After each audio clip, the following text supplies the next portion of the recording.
Hi everyone, my name is Steph, this is Kidlit Joy and welcome back to my channel. Today I'm here to review The Rebound by Fiona Harris. It has the tagline, "It's not the shots you miss, it's the shots you take."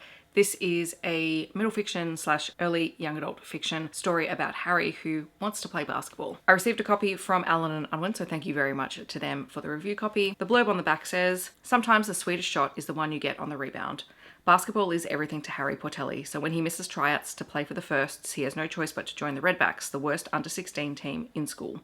They can't pass, they can't shoot, they can't win. Harry believes he has to be on a winning team if he's going to realise his NBA playing dreams, so he's determined to show the Redbacks how it's done. But before long, Harry's alienated his teammates, disappointed his coach, and is on the bench. Harry needs to learn what makes a good player and a great team.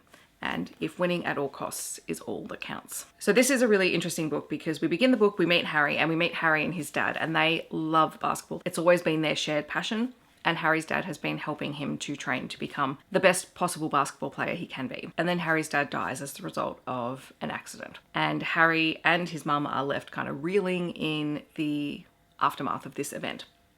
So that is a content warning for any younger readers who might have experienced parental loss, to be mindful of that. Because of this, Harry's life is kind of derailed for a period of time, and he does miss the tryouts to play for the best team in school and is basically told under no circumstances are special considerations taken into account. This is frustrating for him, and then he's invited by the coach of the Redbacks to just come and watch a practice and then maybe consider if you want to play for us. And I'll jump in here just to say one thing that I did like about this book was it showed the difference between two types of coaching, because to be the best kind of team, you would expect there is going to be a certain amount of pressure and the type of coaching style that you would get, which you would hope you wouldn't get in high school, but clearly you do. And then you also have someone who is used to building kids' confidence up. And it was nice to see that kind of contrast, and also to see Harry through the course of the book realize that just because he thought one coach was going to be the best kind of coach for him, maybe that's not actually the case, and that different coaching styles have different impacts on player psyches. So Harry ends up watching this game, and as the blurb says, he ends up playing and he has very little belief in his teammates. He doesn't believe that they are any good,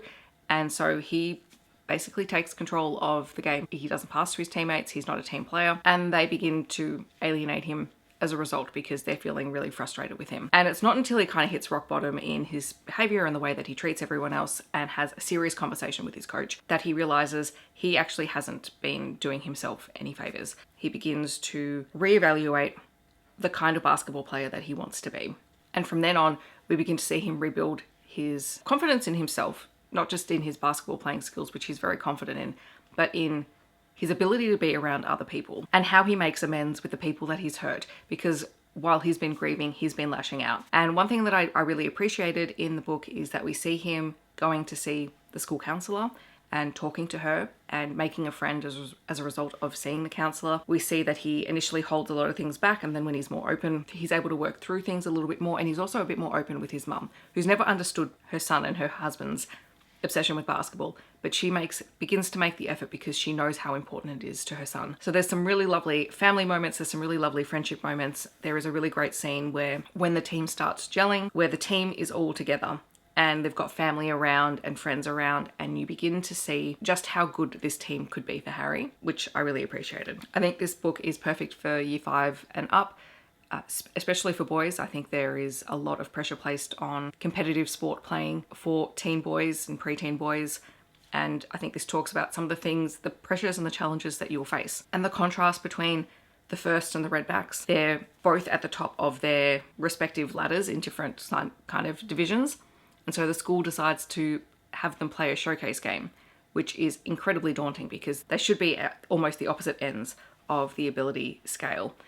And it is a really interesting game, and it's at this game that Harry really begins to realize that maybe what he thought he wanted is not actually the best thing for him, and maybe he's found something even better. I've got a couple of year 5 and year 6 classes that I would recommend this to back at school, so I think that's going to be a great one to share with some of the staff if they're looking for a class novel. Again, thank you to the publisher for the review copy. In the description I will leave links to where you can find out more information about the book if you like. In the comments I'd love to know, have you read The Rebound? Are you planning on picking it up? Or have you read anything else by Fiona Harris? Feel free to let me know. Or if you just want to let me know that you're here but you don't leave a comment, feel free to leave any kind of basketball themed emoji. I hope that wherever you are in the world, you're staying safe and healthy, and I will see you in my next video.